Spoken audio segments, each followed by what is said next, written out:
Greetings, fellow seekers of truth, wisdom, and light. This is your friendly esoteric practitioner, Reverend Eliot, coming to you live from the city of New York in the middle of September, where things are starting to cool off. Although we didn't have that bad a summer. It was not bad at all here. The press was trying to make it bad. They said 4 people died of heat-related causes. Now, of course, that means that it wasn't heat, but they tried, and it turned out that all the people were really, really old and sick. So what are you going to do? Like I keep telling people, there's a whole industry out there dedicated to scaring us, and that's why we need positive energy, and that's why when I read cards, that's positive energy. It's all about positive energy, and as I said, it's about the truth the search for truth, wisdom, and light. And by the way, for the perfect cannoli. Don't ever forget that. Don't underestimate the impact in your life of a perfect cannoli.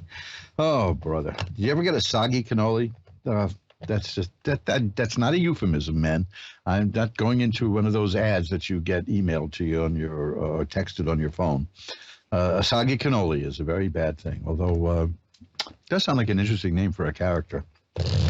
So we're here tonight to look at the positive side of things and find out what's going on in our lives. And this is the thing that I get more questions about this than anything else with tarot, which is people who listen to the show. Why don't you get horrible readings for people? Because horrible things happen to people. Well, yeah, horrible things do happen to people, but that doesn't mean that they're going to happen soon or now, or, if you know something horrible is coming, and cards can show that. It helps you to prepare for it, which is the reason I say there are no bad readings. You may not get what you want out of a reading. You may not hear what you want to hear. But if you hear, for instance, that you're headed for a period of gross financial troubles and instability at work, it's worth knowing. That's all. It could change in a week or so. Or you having that information, you could do something about it and avoid it entirely. None of this is written in stone. It's not like the movies where somebody looks at a tarot card and says, here's what's going to happen to you, and it happens, and it's invariably, like a planter falls off a ledge and kills him. It's highly dramatized. That isn't what happens. And the reason I get so many good readings for people, I believe, is that people who call for a reading or contact a tarot reader for advice understand that there's a situation in their life that they need help with. Now, that's 90% of the battle right there. And then they want advice, and that if they're willing to take that advice, that's the rest of the battle right there. So you're way ahead of the game if you know that there's a problem. I mean, we've all seen people who are essentially blissfully happy and they don't realize they're walking into a buzzsaw. I had a marriage like that once. You can't tell them anything. But oh man, if I had been reading cards in those days. But as I say in my book, I detail how I discovered all this stuff in Reverend Eliot's Magickal Window, the book and CD set that'll show you how to read tarot. I found tarot as although I had been aware of it, of course, I found it as a direct result of a marriage breaking up. I moved out of the apartment and moved into a new one, and there was a sofa, a desk, a Barca lounger, and one book that someone had left in the apartment. And that book was The Pictorial Key to the Tarot, which is informative in the sense that a typhoon will clean things. It's informative, but it's destructive in many ways. It's the most popular book about tarot ever written. It's still in print. It came out about 1910, and it was associated with the Rider-Waite tarot deck, which is everybody's favorite tarot deck. It's in everyone's collection. It's always the first one people get. I'm not using it to read now, but I have a Rider-Waite deck right there on the desk here. I'm using the Hanson Roberts tarot, by the way, for those of you who are curious. And the book is just awful. The book is filled with sentences that are paragraphs long, and it hides more than it conveys, which is not good for an informative book. But it got me started. It got me curious. It got me, at least I realized I was reading nonsense and gibberish in many parts of that book. But I do have a chapter on that book in Reverend Eliot's Magical Window, the book and CD set, because I just want to show how poorly it's written. And I don't want you to be dissuaded. I know for a fact that there are many, many, many people who want to learn tarot, and they get that book, and they never give it another look again after trying to read it, because it's indecipherable and it's not you. It's not that you're unintelligent and you can't read the book. The writer was into obscuring things, and he wrote endless sentences. I have one sentence in that from that book, in my book, Reverend Eliot's Magical Window, and I analyzed that one sentence, and it goes on and on and on. So if you have a passing familiarity with tarot and you want to learn more about it, don't shy away from The Pictorial Key to the Tarot by Arthur Waite. But understand that you're not going to understand it. And it's not a reflection on your intelligence. It's that he didn't want people to understand it. There are outright lies in that book as well. He does this. They used to, in the old days, the occultists would call that a blind, where they were very proud of themselves for putting blinds in books so that they could mislead people who read their books and then really not learn anything. What the hell was that about? Why would you want to do that? Why would you put blinds in a book that purports to teach people things? So this is all by way of saying that something bad happened to me, and that's how I discovered tarot cards, and here I am reading tarot cards for the world. You can do it too. It's not as hard as you think. I've been threatening for a couple of years. All of us got derailed for the last 2 years. Maybe I'll just get back to do this, but I do have a series of books. Well, let's rephrase that. I do have a book that is meant to be the beginning of a series of books called Magic Made Easy. Easy, see, it's cute.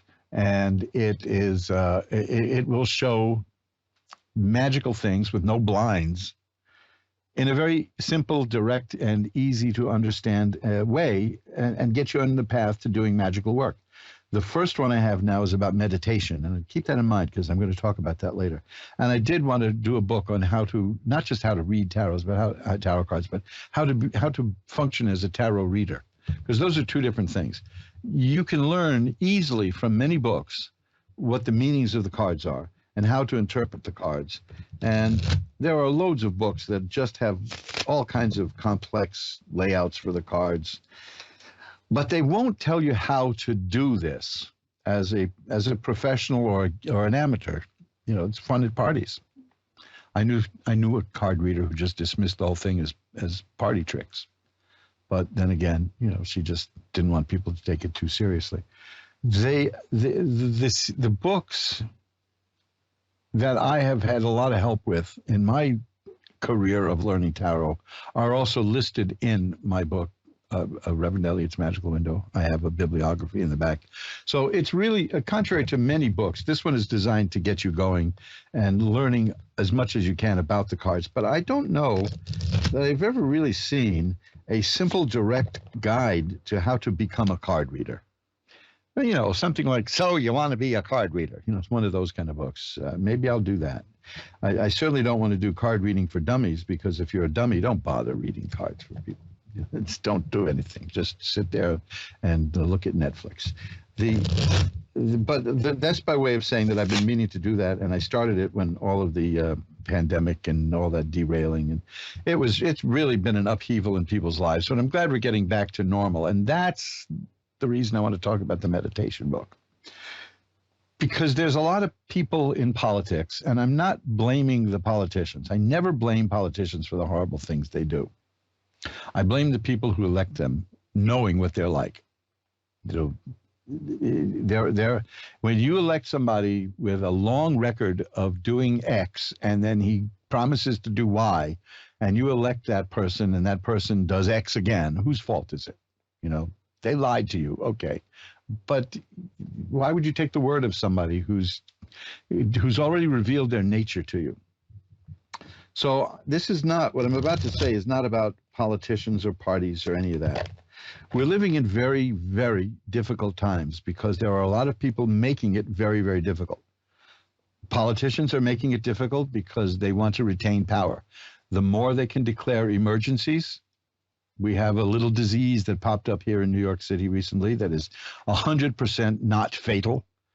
It only affected a small percentage of the population, and now it's gone, and they've just declared a state of emergency over it. So you see, when there's a state of emergency, politicians can do all kinds of stuff outside the Constitution, and they relish that.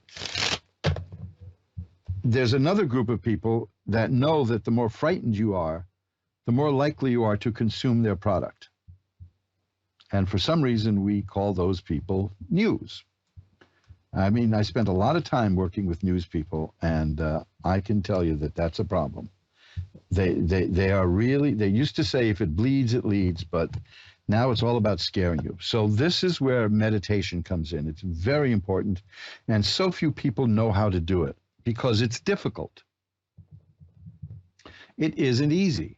The first thing you do when you meditate is you're shutting down your mind. You're trying to shut down the voice in your mind and just shut your mind. Now, do you think the mind likes that? No.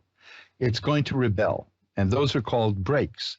Every time you try to focus and or focus on unfocusing, as oxymoronic as it sounds, but your mind, see, we've been thinking for the bulk of our lives. And I find thinking very overrated.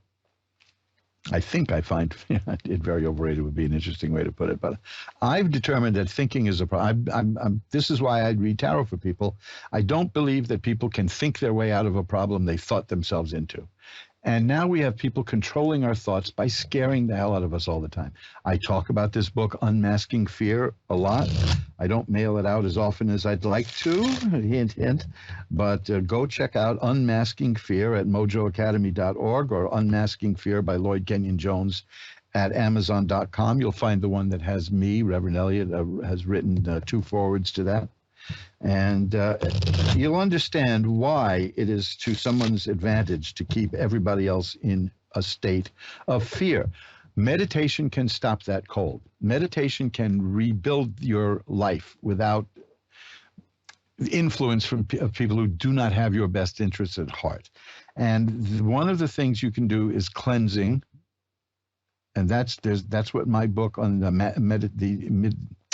Meditation Made Easy, which is about the middle pillar technique, which is a way of cleansing yourself from negativity. There's also, if you go to magick-works.com, magick-works.com, and click on meditation, you'll see that there are a few CDs there. One of them I highly recommend.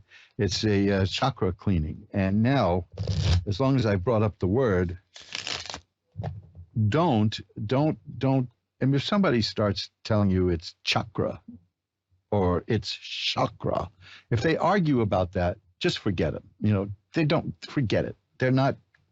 These are not grounded spiritual people. It's like all, right? We all know what all means, or do we?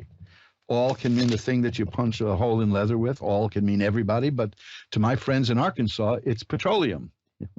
Going to get to the all well, going to get some all for the car. Now, that's just regionalism. So don't worry as long as you know, if I say chakra or chakra, you know what I'm talking about. These are energy centers in the body. And this is important. This needs to be cleansed. And I'm bringing up meditation, not just to promote a book of mine, because the book is under $10. And if you look at my website, you'll find how to knock 15% off of that too. The reason I'm bringing this up is to help give you the weaponry to counter the people who are trying to pollute your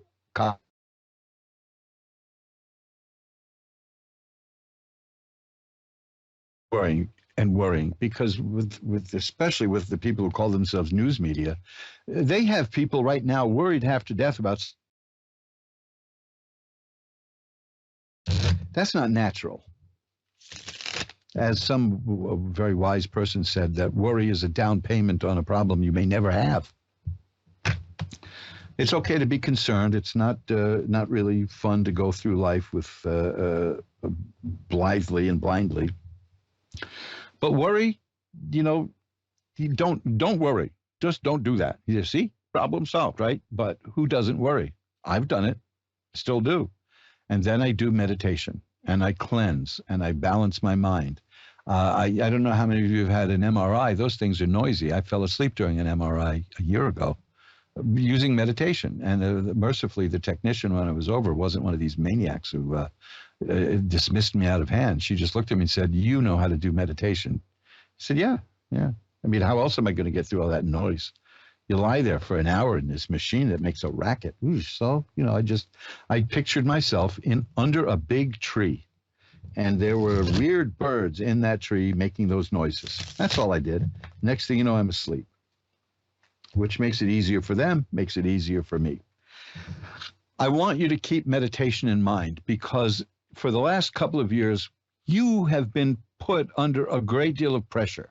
Now with the economy collapsing, and it is, because as I've said many times, any classically trained economist, which I'm not, but I'm informed about these things, as many other people are, will tell you but this is new. There hasn't been inflation like this for 40 years. The only way to get rid of inflation decisively and finally and keep it at bay is through a recession. And that hurts. The cure is difficult, but it pays off. And so when we hear about the Federal Reserve and other agencies trying to stop the pain and keep the employment numbers high, forget it. They know that they've got to go into recession. They've got to, especially since, the inflation is going up and up and up, and we haven't even gotten to heating season. So, here in the Northeast, so forget it. A lot of people worrying. My joke of the day was I now get less exercise toting $150 worth of groceries up 3 flights of stairs than I got toting $40 worth of groceries up 3 flights of stairs 6 months ago. See, that's groceries for you. So you can't ignore these things, and you can't say, say to somebody who's deeply worried, stop worrying and watch what happens. First of all, you'll lose a friend, but there's nothing to be worried about. No, see, that kind of stuff doesn't work. If you're worried for a reason. Fear is the root of worry. Fear is the emotion that lets us know that something dangerous is happening to us. You'd be dead without it. I'm the same way with anger. I don't say, don't get angry. Don't be angry. No, anger is the feeling you have that lets you know you've been treated badly. Now, when it's constant, then it's rage, and that's not good for you. So meditation will help you with anger too. And if you're not angry, as they say, right? They used to say, if you're not angry, you're not paying attention, which is nice because that's almost a way of saying if you're not angry, you're just stupid and ignorant. That's a really good thing to say to people. That really helps you win your point across. By the way, you're a blithering idiot. That's what did anybody ever call you that and then smile as if they've proven a point that you would then agree with? And remember, we all do stupid things from time to time. That doesn't mean we're stupid. Okay, that's the verb to be. I am stupid is not the same as I just did something stupid. And there you go.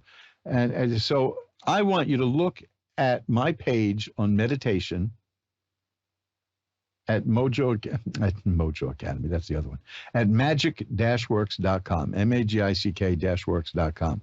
Just look at the meditation page. You'll even see a classic meditation from years ago. It used to be available on a bootleg cassette, but I got it now restored and on CD, which involves the Three Stooges. Go figure, right? You can use anything for meditating. And then look at mojoacademy.org for the Magic Made Easy series, which is not yet a series, but it will be. And check out that book. It's like I said, it's $9.95. There's a little bit of sales tax, obviously, these days, but you can get it for 15% off, which will knock out the shipping at least. So do that. It's available through Amazon.com. It's the middle pillar technique in the series of the book. It's in the book series Meditation Made E-Z. And do yourself a favor. It's easy to do because you're going to fail doing meditation at the beginning. We all do. After a while, you'll get the hang of it. Your mind will realize that you're in charge. That's it. I hate separating us from our mind, but that's the way it goes. Because the minute the minute you try to stop using your mind says, wake up. We're going to get to the tarot readings in just a moment, but just as an experiment, I did this many, many years ago. I didn't talk. I stopped talking. Fortunately, I wasn't doing the show in those days because that would be pretty dull. And after about 3 days of not talking, now, how did I get away with that? It was during my vacation from work. After 3 days of not talking, I remember being on a bus, across a downtown bus, 2nd Avenue bus here in New York City, going downtown. And it dawned on me that voice in my head was gone. I didn't even think, hey, the voice is gone, because that would be the voice, You know what I'm talking about, that nonstop chattering thing in our head that we've been having since we became sentient as children. It just stopped. It was gone. I knew, I heard differently. I saw differently. My mind was quiet. And in my case, all it did was it took not talking for 3 days or so. Could have been 4. Who remembers? I was young then. So who knows? So anyway, that's it. Maybe I'll write about that one day, but I don't recommend doing it because it's a weird trip to not talk. But it will do something to you. So check out magic-works.com, the meditation page, magick-works.com, and mojoacademy.org. Look for the Magic Made Easy book, and then there'll be probably more books coming soon in that series. Well, that's it. That's the end of the show. Now it's time to do some readings, now that I've been babbling on. I'm babbling on because I take this very seriously, because there's almost an army of people out there who want to ruin your life for their own benefit. Okay? That's the only way to look at it. They want to keep you in a perpetual state of fear and worry, and then they'll sell you the solution. I'm not selling you the solution. I'm selling you the filter. And I'm doing it pretty damn reasonably. And I want you to do that, to take a look at that. And I'll be happy to get those things right out to you as soon as you order them. We're now going to ring the bell 3 times to declare that from here on in, on the show, we're in sacred space. I rushed it. And pull back the curtain on the magical window for Shannon in Bullhead City, Arizona. Hello, Shannon. You're on with Reverend Eliot. Hello. Hello. How are you tonight, Shannon? I'm fine. How are you? I'm doing well. What can I look at for you tonight? I'm just kind of lost right now.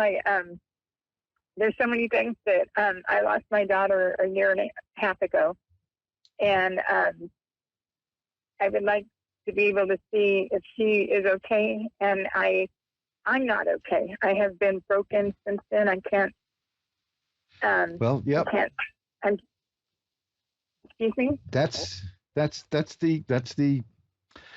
has been called, the price of love. At times, it's grief, because we remember the people we've lost, and it hurts. It hurts a great deal. And I tell you, one of the things is we don't ever get over it. We just accept it and internalize it, and maybe the happier memories start to take over from the good ones, from the bad ones, from the painful ones, or the painful feelings, because memories can be very good too. But, I mean, I'm not telling you anything you don't know, obviously. I'm going to look at the cards to see if we can get a message. But if you feel that this is interfering with your life, see if you can get some professional help. And I'm not talking about drugging you, because I've known too many people. I mean, I'm not putting down drugs, medically prescribed medications from somebody you trust and knows you. Mm-hmm. But I've known too many people who have had an immediate loss of someone very close to them, and the first thing the doctors will say to them is, "We'll put you on something here and get rid of that feeling of sadness." Because you're not sad because your chemicals are imbalanced. You're sad because you bloody well lost somebody you loved. But you may need a little something to get over the hump, so to speak, because you don't want this to bring your life to a standstill. So let's see what we've got here, okay? Okay. Well, I'm getting cards right now that are literally cards that I always, always, always get with readings like this. Uh, I mean, this is you could and I'm not putting you on. You could go to the archives if you're a masochist and listen to many of my shows, and you will hear these readings have this exact series of cards. And I'm going to read it to you now. The first is the death card. And the death card is the card, one of the few cards I look for that tell me that this is going to be an afterlife reading for obvious reasons. Mm-hmm.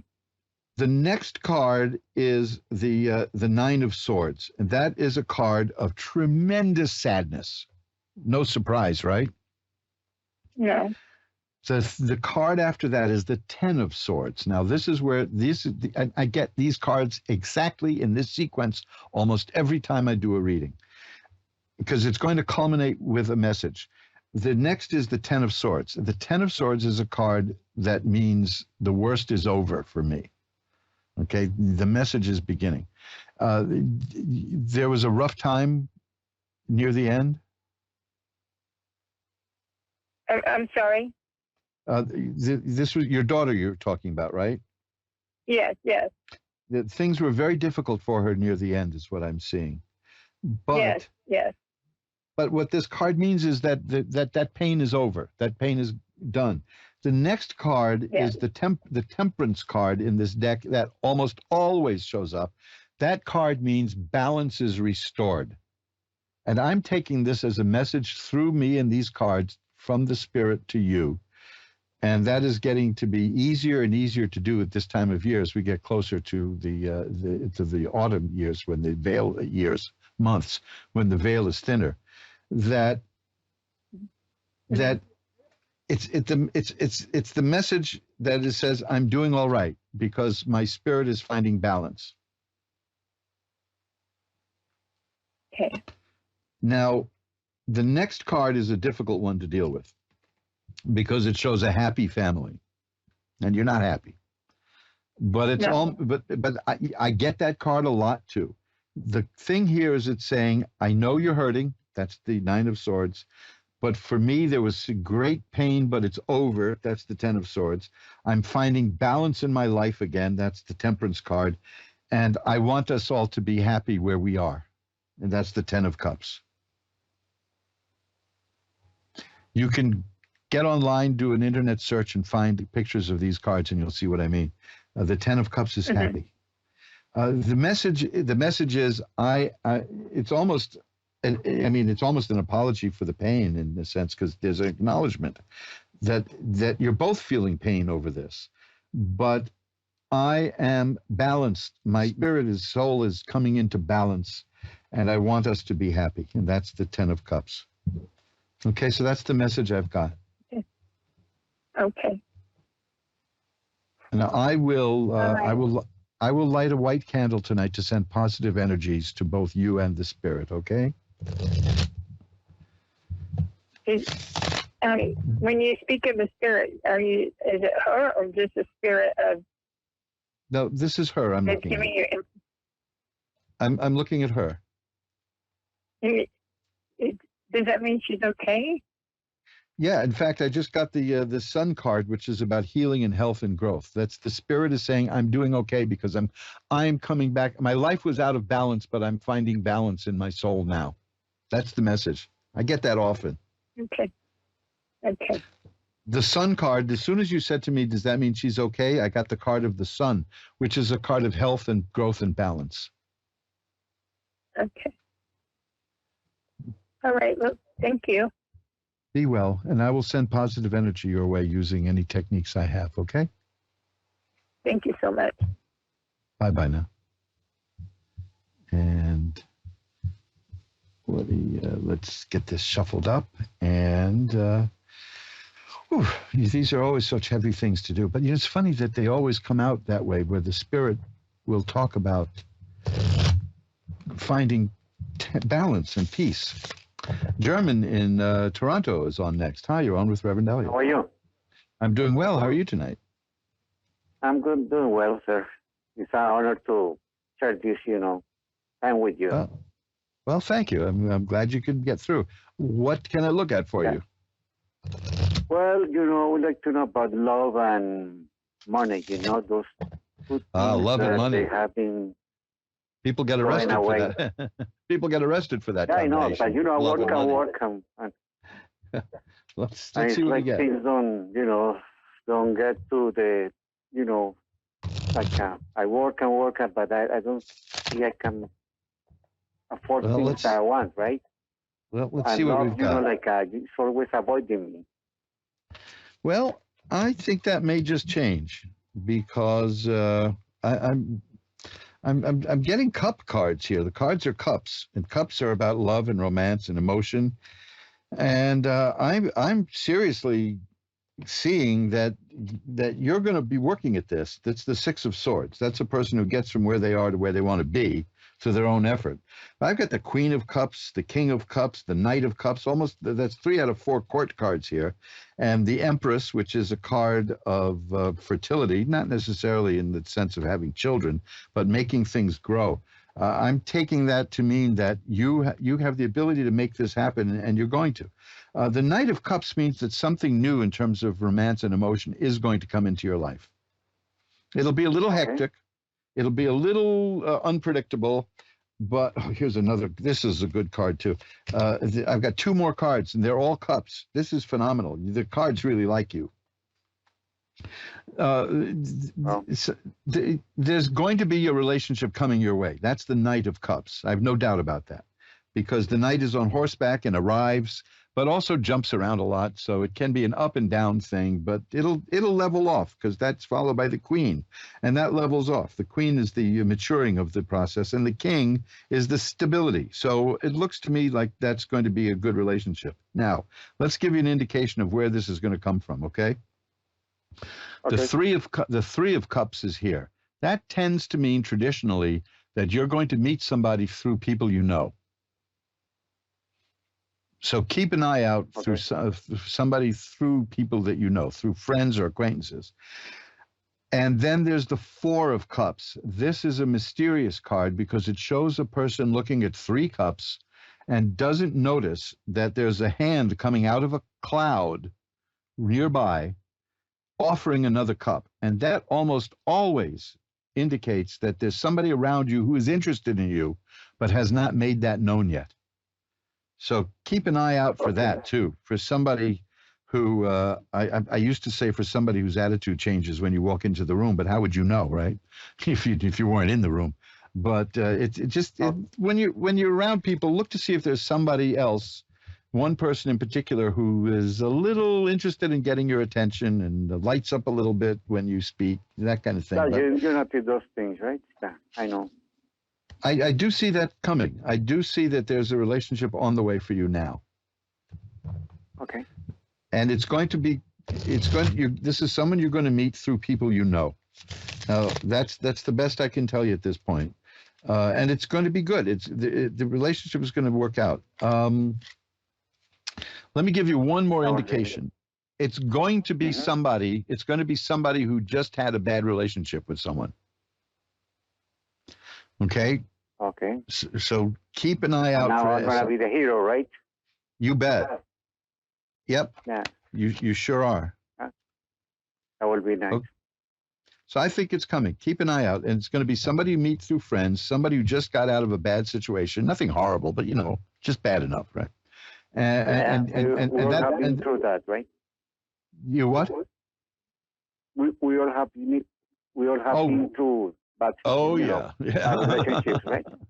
Yes, we all have. We all have. Even people I know who've been together as a couple since like childhood, and it's now like 50 years later. They've had it too. They've had problems too.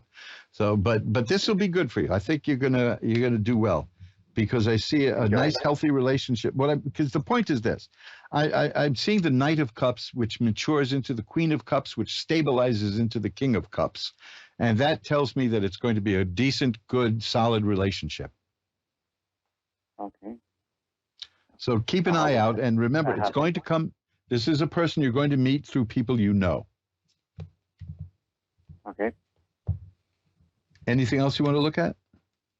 Yeah, about money, like every investment I have made, is going down, especially with the stock market. And, Oh man, yeah, the I just stock got a market new is. job and those things, and like I always, there is always an extra expense, like I can, I can get the things I want. Well, let me tell you, these are cards that I see frequently too now, especially. I've got the Five of Cups, which indicates money problems. Now, who doesn't have money problems today with rampant inflation, the stock market crashing? I mean, it dropped like 1,300 points the other day. Now, the next is the Two of Coins. Now, it's funny. You asked me about romance, right? And I got all these cards with cups in them.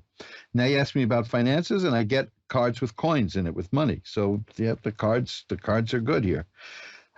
The Two of Coins is a person who knows how to use money, to juggle money, to get something else going. So you're going to be fine. You're not going to have terrible problems. You'll be okay. And maybe I will be able to afford the things I want, right? Well, that's the next card. It's the Nine of Cups. The Nine of Cups is a person who has everything. The Nine of Cups is a nice, smiley, happy guy, putting on a little weight maybe because he's got everything. And there's even a little warning in there that people will be envious of you. So it's funny to start out with the Five of Coins, which is a dreary card about money troubles, and end up with the Nine of Cups, which is about having all kinds of sensuous, good things in life. I believe you're going to be fine. Okay. Thanks. And it's because of you. That's the middle. The middle card is you, because that's the Two of Coins. That's a person who knows how to juggle and balance money and get money going. So there you go, okay? Yeah, okay. Thank you. Hang in there. It's going to work out well for you. Bye-bye now. And let's shuffle up the cards. You're listening to Reverend Eliot's Magickal Window with me, Reverend Eliot, which I only say because so many people get my last name wrong. It's it's just one of those names, It's just one of those names that it sounds better backwards. Though I used to have a company that I spelled my last name backwards. I thought that's a dynamic name for a company. Anoramic. I said Anoramic Enterprises. There you go. Unfortunately, we didn't anoramize very much, but we had better luck with the newspaper company.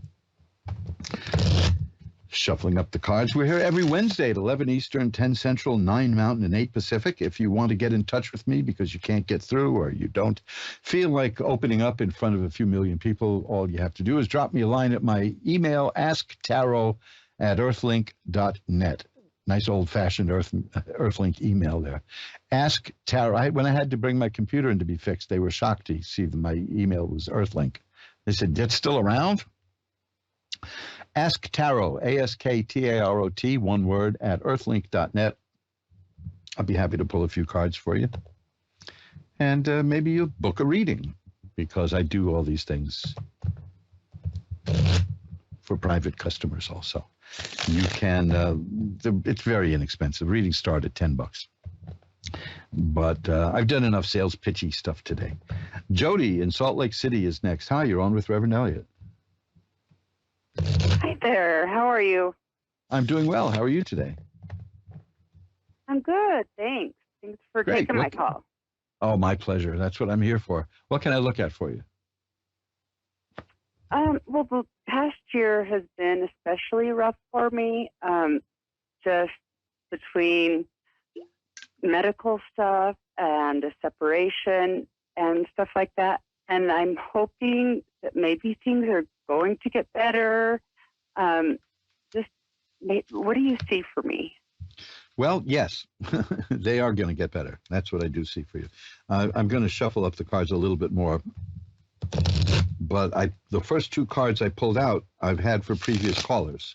But they have different. It's funny because it's a little different here. The cards change meanings; they shift around depending upon on what's around them in many ways. But here's what we got. Mm-hmm. The Knight of Cups is here. The Knight of Cups is generally the indication of a relationship coming, because Cups are emotions and affairs of the heart, joy and happiness. And in these short readings, they tend to reflect romance.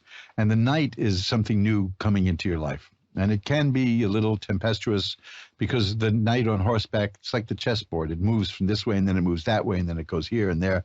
But it doesn't mean it's bad. It's just a little bit of it'll be an exciting time. The Ten of Swords is next, and that's important because I had that earlier. The Ten of Swords means trouble's over. It's an ugly looking card, and a lot of people confuse it with a card meaning death. In fact, in the tarot deck, even the card of death doesn't mean death, and we'll get into that in a moment. Because ultimately, that's all of our future is, boy, this is really putting a damper on the night. Ultimately, we all die. Yeah. So why would the cards predict it? But if it did, I've only seen it once where it showed that something really close was coming to somebody. And I've been doing this a long time. But movies sensationalize that. But this card doesn't mean death. It means the life has thrown its worst at you and you're still here. It's not over. You're going to get up. The Wheel of Fortune is next. That's a major card. The Wheel of Fortune is the card that says the situation is going to change. The Chariot is the next card. That is a person who will take control of the conflicting forces in her life and guide them to the direction she wants. Now we have the Death card, and that's interesting because the Death card means the ending of one part of your life and the beginning of another part of your life, because there's a sunrise on that card. And that's a very positive card. It's a very good card. In that, especially since you asked me about what's coming for you. And that's followed by the Ten of Coins, which is one of the happiest cards in the deck. And it indicates a happy family and a good level of money, comfort. It's fine. So this is telling me that things have been out of whack, but it's going to get much. It's not just that the troubles are going to be over. It's going to be much better. That's a good sign in itself, the Ten of Swords, that the bad times are over. But the Wheel of Fortune is saying that it's changing. It's going to change from the bad times. The Chariot indicates that you're going to make it change.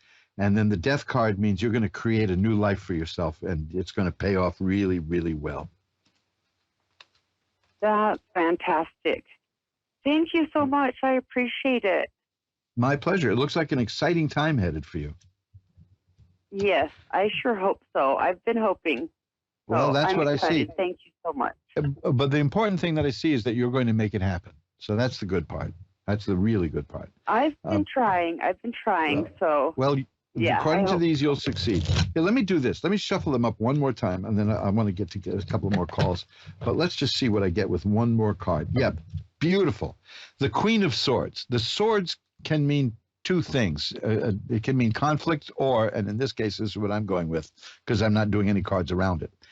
The Queen of Swords indicates a person who is developing a new way of looking at life, because the swords are mental activity. Most of the trouble we get in with fights and arguments, most of the strife we get into is mental anyway. We cause it ourselves or the other people, Yeah. But this is that you're going to take control of the way you think, and you're going to start, and here's the Page of Swords. Whoa, beautiful. That's the appearance, absolute appearance of a new way of thinking. Your worldview is changing, it's growing, and you're growing and changing with it. And that's going to be the source of all of this. And it resonates so much with me. So, yes, that is amazing. Beautiful. I'm glad I took the moment to take two more cards because your mind is developing. Yes. And your mind is growing. And one of the first things that happens when you start developing a new way of thinking is you kind of lose friends because they want to know what happened to you. Yes. But some will stick you're by going you. crazy. Yeah. I like to joke about this, but there's somebody I knew back in like the 4th grade who still doesn't. Says, you're not the same as you used to be.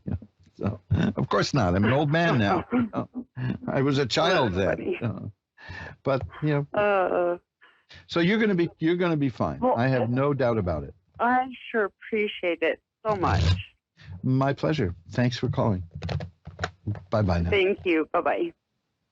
And we're all shuffled up, and we'll get right over immediately now to Donna in Oklahoma. Hello, Donna. You're on with Reverend Eliot. Hi, how are you? I'm doing well. How are you tonight? You sound exuberant. I'm doing good, doing good. Beautiful. What can we look at? I guess maybe my family, just anything to do with my family. Okay, let's see what we've got. There are cards that indicate family. Let's see if they show up. See what we get. Well, let's see. I'm getting happy cards. Has there been some struggle in the family? Oh, yes. I lost a daughter 2 years ago, and I've got a new grandbaby on the way now. Well, I've also got a couple of cards here that indicate like a troublemaker, you know? Is there somebody making problems for you in the family? Yes, my oldest daughter is actually. Okay, That and is that's wild. sad because I've got also the Three of Swords, which is a card of sadness and pain. But overall, overall things look good. I mean, it looks like, I mean, you can handle this. Yeah. The World card is here. That's a good card. That means success. So I don't think that the person who's causing the trouble in the family is going to keep doing it much longer. Good deal. Because this is, you know, it's dull, you know. I find that when people start making trouble for other people, they give up after a while, and then they try to go to make trouble for other people. I don't think she knows that she can't follow through with me. I stand up to her. Well, I'm glad I saw that here, because those are the two cards, the 5 and the 7 of Swords, are about people just causing problems, and when they come up together, it's not good. But you had the World card, which is a card of success. Here's the 4 of Rods, which indicates a happy home, and things will be good. I don't think that there's any real problem that you can't overcome here. I think you're on the ball with this. Yeah, I did pretty good. Now, I carry a lot of weight around on my shoulders. And here's the Temperance card. The Temperance card is very good for this. That means balance is restored.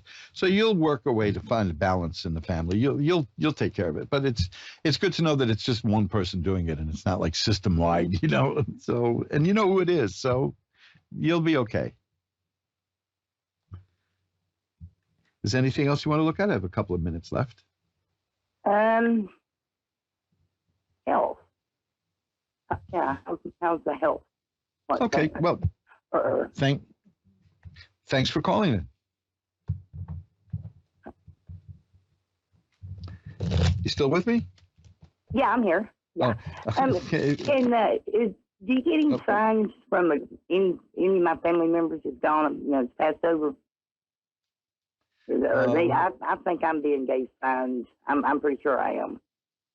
I don't. Let me see. Oh, I could probably take a look at that. I don't have a few minutes left here. You getting signs, you said? Yeah. Yeah, I that's find this diamonds a lot. And when I was younger, my mother told me she wished she had a dime for every time she told me to sit down and shut my mouth. Gosh, that's funny. Yeah. Well, this is the time of year that these things start happening. I get stories from people all around. Let me just about that, because the veil is thinning. This is a good time to get out the Ouija board and start doing stuff with that if you know how to use it properly. Right. You know, this is it's not a toy. It's weird how it gets marketed as a toy, but it isn't. But it's not the horror that people say. So let's see if I can get anything. No, I'm not. I'm just getting cards of happiness and balance and joy. I guess everyone on the other side is fine. You know, it's a dull reading, right? Yeah, I'm not seeing any specific messages at all here. I got cards like the Judgment card and the Temperance card and the Sun. These are cards I usually get for this kind of reading, and they're all happy cards. So there you go. Right. I think we're set. Always good. Always good. Yeah, all's good, and I will light a candle later to send positive energy to you as you deal with the family problems, and I know you'll get them settled. Okay? Oh, all right, great. Thank you for calling. Thank you. Bye-bye now. And hey, that's it. We've come to the end of another episode of Reverend Eliot's Magical Window. For some reason, the show that's been asking, how do you find a good cannoli around here? I don't know. This is I don't like chocolate covered cannolis. I like my cannolis just cannoliized. I don't know. Why am I thinking of that? I don't know. Possibly because I ate some sweet stuff before the show started. I chomped down a half a pack of raspberry Pez. And after that, yeah, I want something real, you know. But it's New York. I can probably get a cannoli any time of day or night, but I'm certainly not. I'm also inertia bound, and I'm so lazy. I'm so lazy, and I like to sleep, and I like to pretend that what I'm doing is out of body experience and meditation, but really I'm just sleeping. I've never been in a hurry. Anybody who knows me knows that I'm not in a hurry. This goes back to even as a kid in Boy Scout camp. If we were playing baseball, softball, you know, if I was out there, obviously, of course, playing left field, you know, and if somebody cracked the ball out over that way, if I judged that I wasn't able to really get it and do anything with it, I'd just let it go. I didn't care.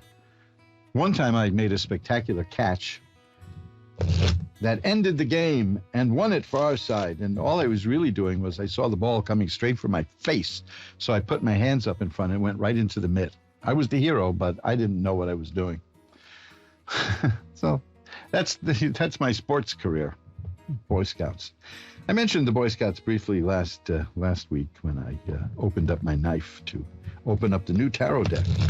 That was an interesting experience being an urban Boy Scout. I'll tell you about that because our troop met in a thing that was called the Jewish Men's Health Club in the Ansonia Hotel on the Upper West Side of New York, which later on gained extreme notoriety when they kicked out the old Jewish men and turned it first. I don't know how to put this. First, they turned it into Plato's Retreat. You know, that wasn't bad enough. And then what was the other place that it became? I don't remember. It was, the place where Bette Midler got famous. Not the Improv where she started, but there was that other one. It was somewhere between the Jewish Men's Health Club and Plato's Retreat.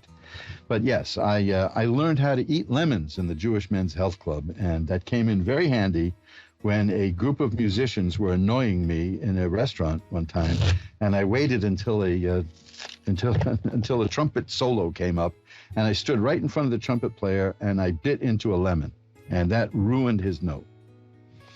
Oh boy, that what can you do? So anyway, we got through the show, and we have nice, happy readings, and I want you to remember what I said at the beginning of the show about meditation. Please, please, please take a look at magic-works.com for the meditation page, because there's a lot of people out there trying the continental baths. That's what the one. That's it. That's where Barry Manilow and Bette Midler started, and that's where. And then it was Plato's Retreat, the notorious club. So you see how these things just pop back into your head. So look at the meditation page. Please look at my meditation page, because there's an awful lot of people out there trying to hurt you mentally and spiritually, and I want you to protect yourself. I really do. I want you to protect yourself as best as you can, and that's why I did it. And yes, I do charge money for these things, but no, the prices are not set in stone. So we can deal with it, okay? I never charge a lot for these things, but that's that. So until we get together again next week, remember, time flies. It's up to you to be the navigator. Bye-bye now.